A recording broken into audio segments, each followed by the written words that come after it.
Assalamualaikum warahmatullahi wabarakatuh.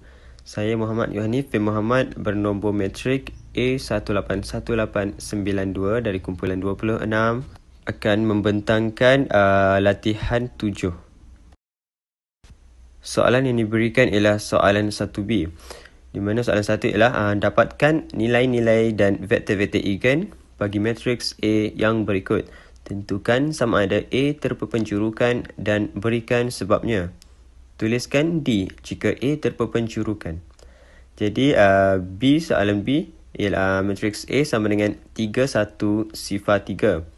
Jadi untuk menyelesaikan soalan ini, kita perlu menggunakan persamaan AX sama dengan lambda X. Kemudian alihkan AX tolak lambda X sama dengan sifar. Kemudian AX tolak lambda X didarab dengan matrix identity supaya lambda X adalah dalam bentuk matrix. Kemudian kita dapat AX tolak lambda IX sama dengan sifar.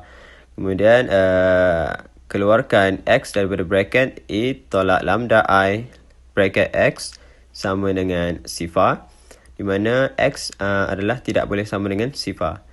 Jadi kemudian kita dapat A tolak lambda I sama dengan sifar, yang mana X adalah tidak unik dan banyak nilai, iaitu penyelesaian tak terhingga. Jadi kita dapat persamaan cirian ialah A tolak lambda I sama dengan sifar. Kemudian untuk mendapatkan nilai eigen, kita perlu menggunakan persamaan cirian tadi, iaitu A tolak lambda I sama dengan sifar. Kemudian lambda I sama dengan lambda darab dengan 1 sifar 1. Kita dapat lambda sifar lambda. Kemudian isikan nilai ke dalam persamaan cirian A tolak lambda I sama dengan 3, 1 sifar 3 tolak lambda sifar lambda. Kemudian kita dapat 3 tolak lambda 1 sifar 3 tolak lambda.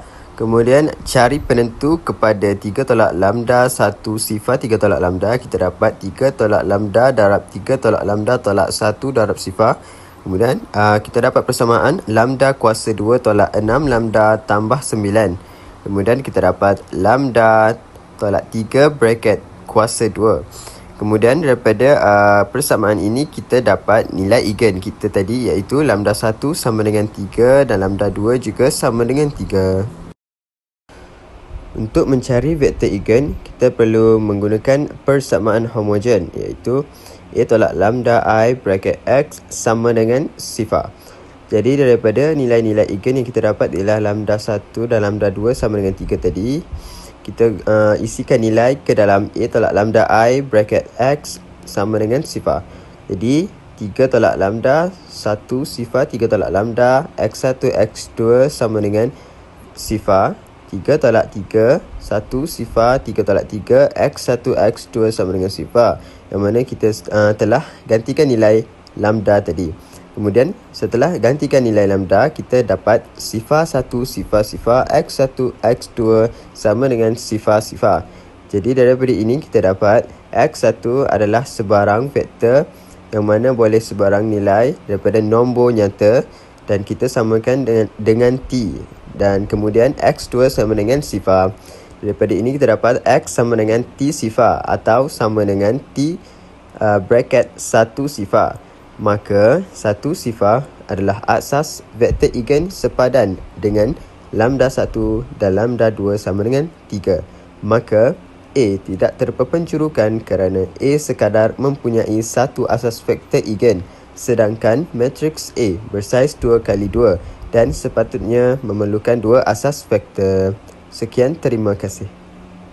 Assalamualaikum dan selamat sejahtera.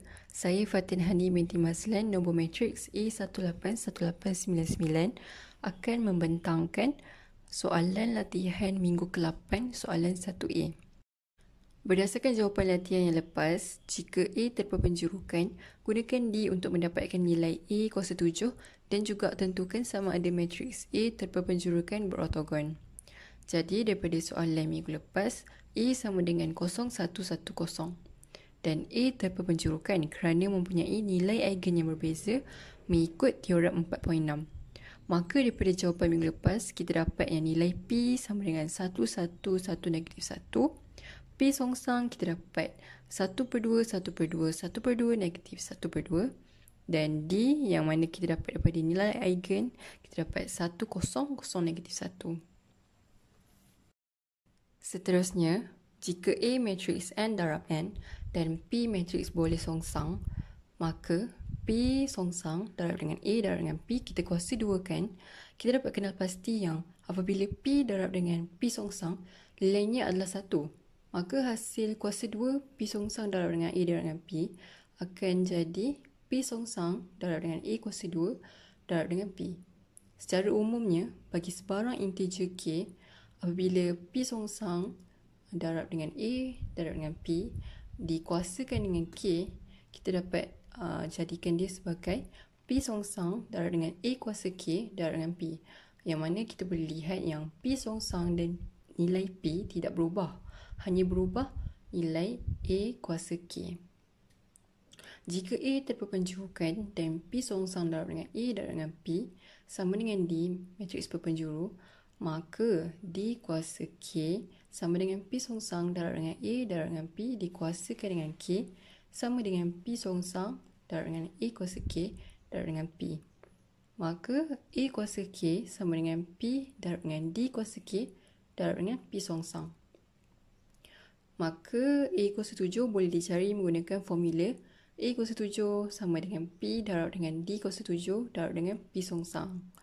Kemudian kita masukkan je dalam formula seperti biasa, nilai P, nilai D kuasa 7 dan juga nilai P songsang. Dan akhirnya kita dapat jawapan 0110. Kemudian apabila kita lihat A sama dengan 0110 dan A ubah duduk sama dengan 0110, yang mana kita dapat lihat yang matriks segi 4 sama A sama dengan A ubah duduk. Maka ia adalah matriks simetrik. Oleh kerana A bersifat simetrik, maka A terperpenjuru ortogon berdasarkan teorem 4.7. Assalamualaikum warahmatullahi wabarakatuh. Nama saya Muhammad Ali Fazrani daripada kumpulan 26 yang bernombor matrik A181844.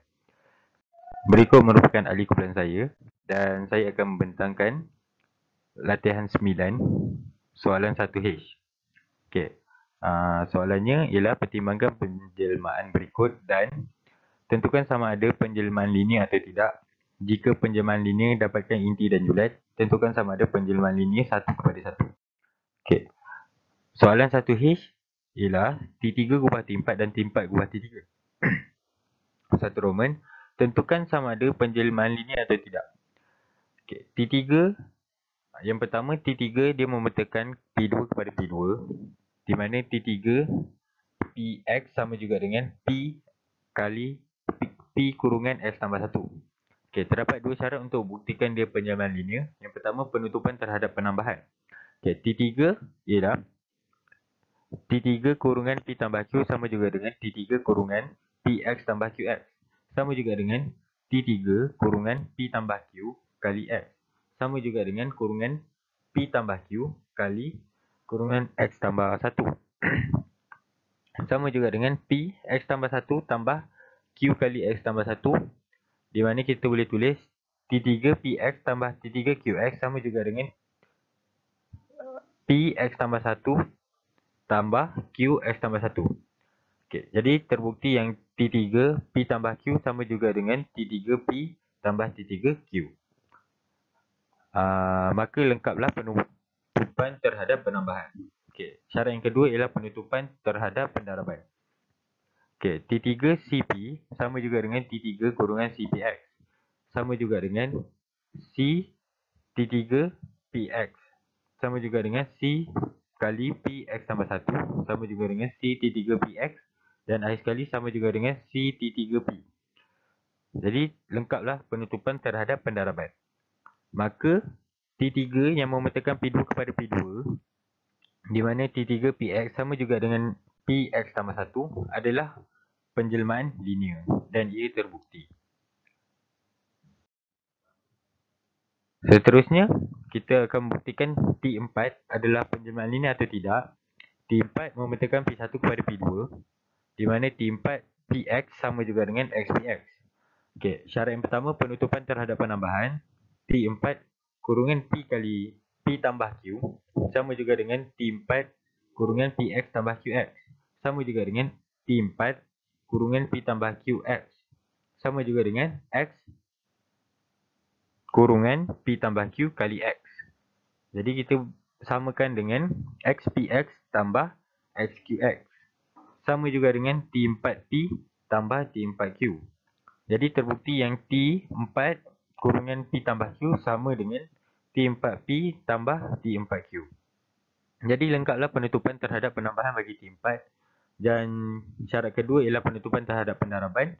T4 kurungan CP sama juga dengan T4 kurungan CPX.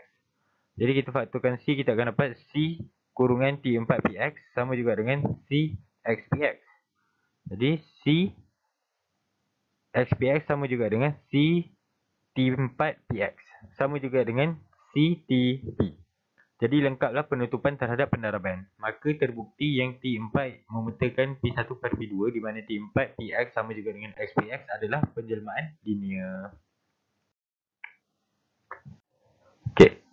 Menurut teorem 5.2, T3 gubah T4 yang memetakan P1 kepada P2 penjelmaan linear kerana T3 yang memetakan P1 kepada P2 kepada P2 dan T4 yang memetakan P1 kepada P2 merupakan penjelmaan linear.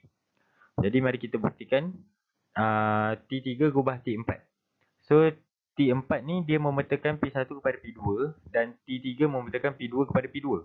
Jadi T3 gubah T4 tertakrif sebagai penjelmaan linear kerana mempunyai ruang vektor yang sama, di mana ruang vektor dia P2. Kalau kita pilih T4 gubah T3, T3 merupakan T3 memetakan P2 kepada P2 dan T4 memetakan P1 kepada P2. Jadi T4 gubah T3 tidak tertakrif kerana mempunyai ruang vektor yang berbeza, di mana P2 dan P1. Maka ia bukan penjelmaan linear. Soalan 2 Roman. Jika penjelmaan linear, dapatkan inti dan julat. Okay. Jadi pada soalan sebelum ni kita dapat buktikan bahawa T3 gubah T4 merupakan penjelmaan linear. Jadi kita nak cari inti dan julat. T3 gubah T4 PX sama juga memetakan P1 kepada P2. Jadi T3 gubah T4 PX sama juga dengan T3 kurungan PX kurungan T4 kali PX. Sama juga dengan T3 XPX. Sama juga dengan X tambah 1 PX tambah 1. Juga PX tu ialah elemen bagi P1. Maka kita dapat samakan PX sama dengan A tambah BX. Jadi T3 gubah T4 kurungan A tambah BX sama juga dengan X tambah 1 kurungan A tambah B kurungan X tambah 1. Jadi daripada persamaan ni kita dapat kembangkan X tambah 1 kurungan A tambah BX tambah B. Sama juga dengan AX tambah BX square tambah BX tambah A tambah BX tambah B. Sama juga dengan A tambah B tambah kurungan A tambah 2BX tambah BX square. Jadi, daripada persamaan ni, kita dapat andaikan T3 gubah T4 PX sama juga dengan kosong P2. Sama juga dengan sifar tambah sifar X tambah sifar X square. Maka A tambah B tambah kurungan A tambah 2BX tambah BX square sama juga dengan kosong tambah kosong X tambah kosong X square. Maka A tambah B sama juga dengan sifar, A tambah 2B sama dengan sifar dan last sekali B sama dengan sifar. Jadi kita dapat buktikan yang A sama dengan sifar dan B sama dengan sifar. Maka inti bagi T3 gubah T4 sama juga dengan sifar tambah sifar X. Jadi kita andaikan P tambah QX tambah RX square adalah elemen ataupun unsur bagi julat T3 gubah T4. Jadi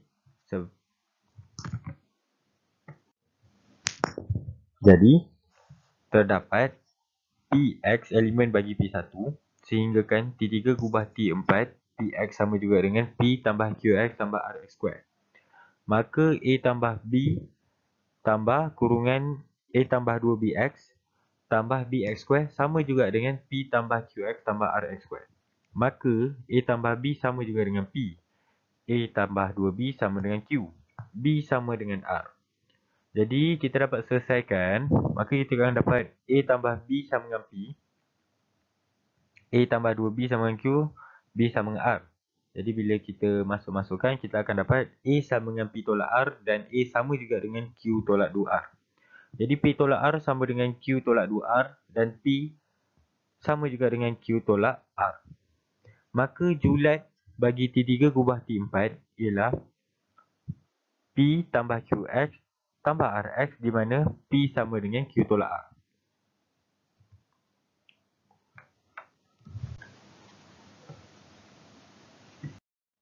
Soalan 3 Roman. Tentukan sama ada penyamaan linear berikut adalah 1 ke 1. Jadi berdasarkan teorem 5.6, andaikan S memetakan U kepada V dan T memetakan V kepada W penjelmaan linear 1 ke 1, maka T gubah S adalah 1 ke 1. Jadi kita dapat lakukan di mana T3 gubah T4 PX sama juga dengan T3 gubah T4 QX, di mana PX adalah A1 tambah B1X dan QX adalah A2 tambah B2X. Jadi bila kita samakan, kita akan dapat X tambah 1 kurungan A1 tambah B1X tambah B1 sama juga dengan X tambah 1 kurungan A2 tambah B2X tambah B2. Jadi bila kita kembangkan, kita akan dapat A1X tambah B1X square tambah B1X tambah A1 tambah B1X tambah B1 sama juga dengan A2X tambah B2X square tambah B2X tambah A2 tambah B2X dan tambah B2. Jadi bila kita faktorkan, kita akan dapat A tambah 1, A1 tambah B1 tambah kurungan A1 tambah 2B1 X tambah B1X square sama juga dengan A2 tambah B2 tambah A2 tambah B2 2B2X tambah B2X square. Jadi kita dapat samakan di mana A1 tambah B1 sama juga dengan A2 tambah B2. A1 tambah 2B1 sama juga dengan A2 tambah 2B2. Dan B1 sama juga dengan B2. Maka terbuktilah yang PX sama dengan QX. Jadi kita dapat, maka terbukti di mana T3 gubah T4 yang memetakan P1 kepada P2, di mana T3 gubah T4 PX sama juga dengan X tambah 1 PX tambah 1 adalah penjelaman linear bersifat 1 kepada 1. Sekian. Assalamualaikum warahmatullahi wabarakatuh. Nama saya Muhammad Afiq Ishraf bin Rizal dan nombor matriks A181723. Untuk soalan seterusnya, kita diberi matriks penjelmaan T3 yang memetakan daripada ruang vektor P2 ke ruang vektor P2. Matriks ini ditulis sebagai T3PX sama dengan PX tambah 1 dan juga kita diberi satu set Q. Untuk soalan pertama, kita perlu dapatkan matriks piawai T3. Untuk menjawab soalan ini, katakan vektor P di dalam ruang vektor P2 dan skala A0, A1, A2. Vektor P sama dengan PX sama dengan A0 tambah A1X tambah A2 X kuasa 2. Lakukan penjelmaan vektor P terhadap T3 dan kita akan dapat seperti yang berikut. Sekarang kita susunkan nilai-nilai skala dengan perkali X dan kita akan dapat seperti yang berikut. Sekarang untuk mencari matriks piawai, kita perlu tuliskan kembali penjelmaan ini dalam bentuk matriks. Dan akhirnya kita akan dapat matriks piawai T3 iaitu sama dengan 111, 012, 001. Untuk soalan seterusnya, jika penjelmaan satu persatu, cari penjelmaan songsangan. Untuk menjawab soalan ini, kita perlu tentukan sama ada penjelmaan ini adalah 1 ke 1 ataupun tidak. Untuk itu, kita akan gunakan ini. Untuk semua vektor PX dan QX yang berada di dalam ruang vektor P2, T3PX sama dengan T3QX akan mengimplikasikan PX sama dengan QX. Andaikan T3PX sama dengan T3QX yang PX dengan QX adalah polinomial berdarjah 2. T3PX sama dengan T3QX akan mengimplikasikan berikut. Dan seterusnya persamaan tersebut akan mengimplikasikan A0 sama dengan B0, A1 sama dengan B1, A2 sama dengan B2. Ini pula akan mengimplikasikan yang PX sama dengan QX. Oleh sebab T3PX sama dengan T3QX telah mengimplikasikan PX sama dengan QX, maka penjelmaan T3 ialah satu penjelmaan satu ke satu. Untuk mencari penjelmaan rongsangan, kita akan lihat balik pada penjelmaan T3 ini. Jika kita lihat penjelmaan T3 ini, ia memetakan daripada PX ke PX tambah 1. Jika kita terbalikkan pemetaan ini, ia akan memetakan daripada PX tambah 1 ke PX. Jadi penjelmaan rongsangan kita bolehlah tulis sebagai T3 rongsang PX tambah 1 sama dengan PX. Soalan seterusnya pula ialah dapatkan matriks penjelmaan T3 terhadap asas BV dan asas Q. Pertama sekali, kita perlu salinkan dulu asas BV dan asas Q. Asas BV adalah 1, X kuasa 2. Manakala asas Q, ambil yang telah diberi di dalam soalan. Kita perlu lakukan penjelmaan T3 terhadap asas-asas BV. Sementara itu, asas Q kita perlu tuliskan dalam bentuk gabungan linear. Dan kita akan dapat seperti yang berikut. Cari hasil-hasil penjelmaan T3 terhadap asas-asas BV dan cari pula nilai-nilai K1, K2, K3 yang sepadan supaya ia sama dengan hasil penjelmaan tadi. Contohnya, T31 sama dengan 1 dan nilai K1, K2, K3 yang sepadan adalah 1, 0, 0. Buat perkara yang sama untuk yang seterusnya. Kemudian, tuliskan balik nilai-nilai K1, K2, K3 dalam bentuk matriks laju. Contohnya, 1, 0, 0 sebagai laju pertama, 0, 1, 0 laju kedua, negatif 1, 1, 1 laju ketiga. Maka matriks penjelmaan T3 terhadap asas PV dan asas Q adalah sama dengan 1, 0, negatif 1, 0, 1, 1, 0, 0, 1. Soalan seterusnya. Bagi pengoperator linear, dapatkan matriks penjelmaan T3 terhadap asas Q dan asas PW dan T3 terhadap asas sama Q. Sebelum kita menjawab soalan ini, kita perlu tentukan dulu sama ada penjelmaan ini adalah pengoperator linear ataupun tidak. Untuk itu, kita lihat pada penjelmaan T3. Penjelmaan ini memetakan daripada ruang vektor P2 ke ruang vektor P2, iaitu ruang yang vektor sama ke ruang vektor yang sama.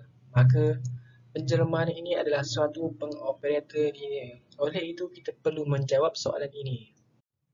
Untuk menjawab soalan ini, kita perlu lakukan perkara yang sama seperti yang kita telah lakukan dalam soalan sebelum ini. Salinkan dulu asas PQ dan asas PW. Kemudian asas Q, cari hasil-hasil penjelmaannya terhadap T3. Sementara itu, asas PW tuliskan dalam bentuk gabungan linear. Cari hasil-hasil penjelmaan T3 terhadap asas-asas Q dan cari pula nilai K1, K2, K3 yang sepadan supaya ia sama dengan hasil penjelmaan tadi. Kemudian tuliskan nilai K1, K2, K3 tersebut dalam matriks laju. Akhirnya, matriks penjelmaan T3 terhadap asas Q dan asas PW sama dengan 1, 2, 3, 0, 1, 3, 0, 0, 1. Untuk soalan yang seterusnya, kita juga akan lakukan perkara yang sama. Cumanya asasnya adalah asas sama, iaitu Q. Salinkan dulu asas Q. Kemudian cari hasil-hasil penjelmaan terhadap T3. Dan tuliskan asas Q dalam bentuk gabungan linear. Cari hasil-hasil penjelmaan T3 tersebut dan cari pula nilai-nilai K1, K2, K3 yang sepadan. Kemudian, tuliskan nilai K1, K2, K3 tersebut dalam matriks laju. Maka, matriks penjelmaan T3 terhadap asas sama Q sama dengan 1, 1, 0, 0, 1, 2, 0, 0, 1. Assalamualaikum dan selamat sejahtera.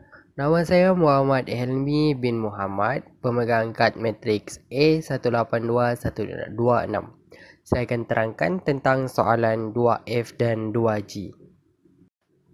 Baiklah, saya teruskan penerangan tentang soalan 2F, di mana soalan 2F meminta kami untuk membuktikan teorem 6.4. Untuk membuktikan teorem 6.4a, iaitu DUV lebih besar atau sama dengan sifar, kita menggunakan hasil darab terkedalam untuk vektor U dan V.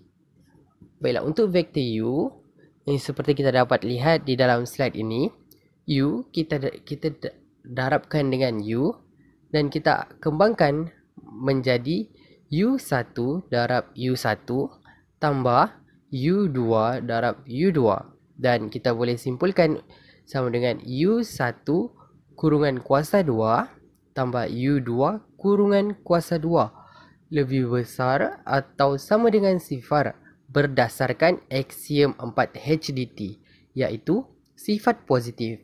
Begitu juga dengan vektor V, di mana V kita darabkan dengan V, kita kembangkan dengan istilah HDT, V1 darab dengan V1 tambah V2 darab dengan V2.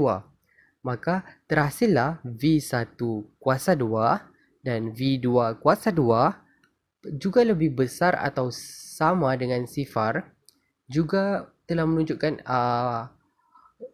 aksiom 4 HDT, iaitu sifat positif. Jadi maka terbuktilah bahawa DUV lebih besar atau sama dengan sifar. Untuk membuktikan teorem 6.4b pula, iaitu DUV sama dengan sifar jika dan hanya jika U sama dengan V. Untuk membuktikan teorem ini, kita buktikan terlebih dahulu untuk DUV sama dengan sifar, maka U sama dengan V. Kita boleh kembangkan DUV kepada vektor U tolak V. Lepas tu kita kembangkan menggunakan istilah HDT dan terhasillah U tolak V, U tolak V kuasa 1/2, dan memandangkan U sama dengan V, kita akan dapat sifar. Kemudian untuk menguatkan lagi pembuktian ini, kita teruskan dengan pembuktian yang kedua, iaitu U sama dengan V, maka DUV sama juga dengan DVV. Baiklah, kita akan kembangkan DVV, di mana DVV sama dengan vektor V tolak dengan vektor V, dan kita menggunakan istilah HDT juga, iaitu V tolak V kurungan V tolak V 1 kuasa 1/2, dan kita akan dapat nilai sifar kerana nilai V adalah sama, iaitu V tolak V akan menghasilkan vektor sifar, dan terbuktilah dengan menggunakan aksiom 4 HDT sifat positif. Jadi melalui pembuktian ini terbuktilah bahawa DUV sama dengan sifar jika dan hanya jika U sama dengan V. Kita teruskan dengan pembuktian teorem 6.4c, iaitu DUV sama dengan DVU. DUV kita boleh kembangkan melalui norma penolakan vektor U tolak dengan vektor V. Dalam norma penolakan ini kita keluarkan negatif 1 dan terhasillah V tolak U, iaitu negatif 1 kurungan V tolak U. Negatif 1 tersebut kita keluarkan bersama dengan modulus dan di dalam kekal seperti biasa, iaitu V tolak U.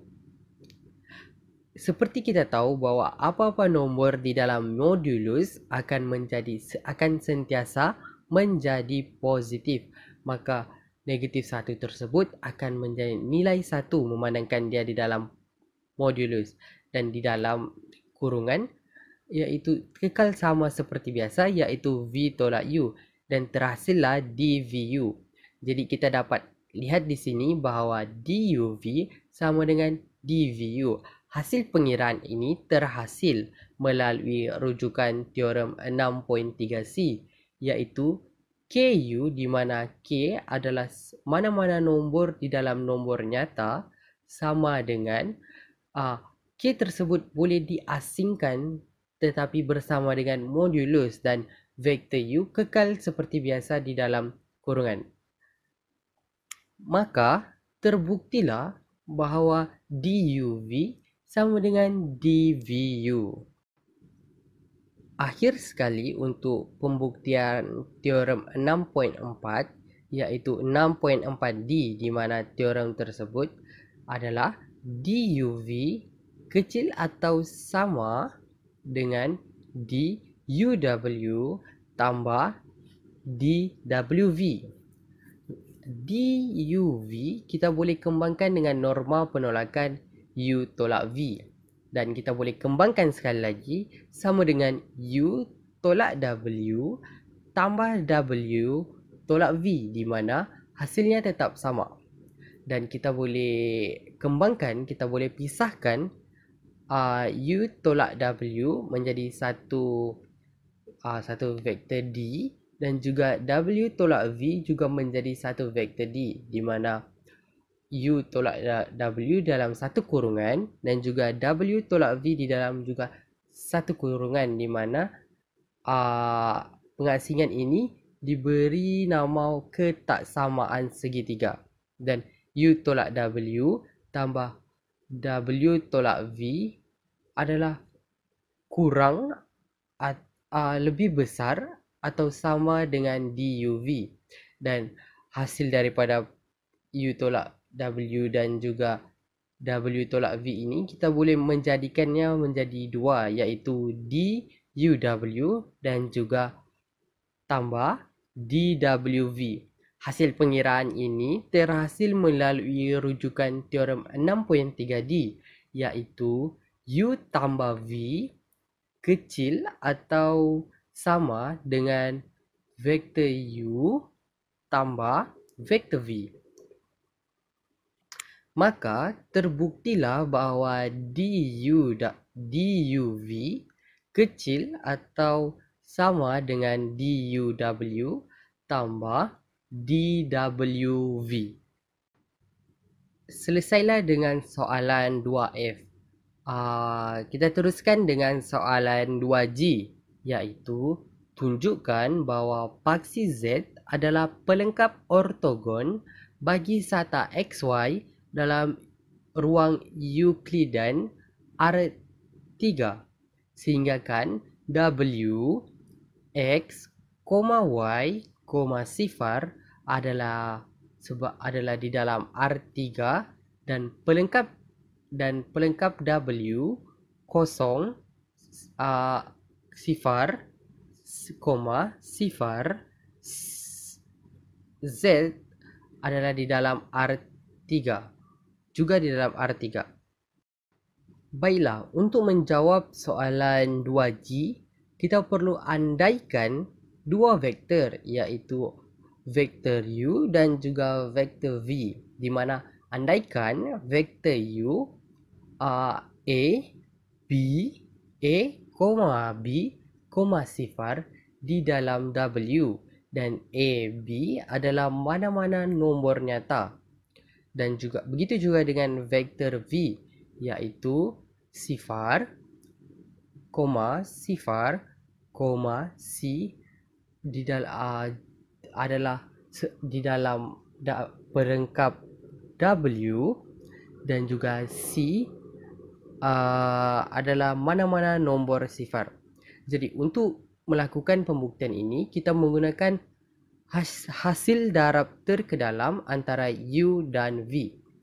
Jadi hasil darab terkedalam U dan V, memandangkan U dan V masing-masing mempunyai nilai, kita hanya perlu darabkan seperti biasa, iaitu A darab kosong tambah B darab kosong tambah kosong darab C, Dan terhasillah jawapan sifar.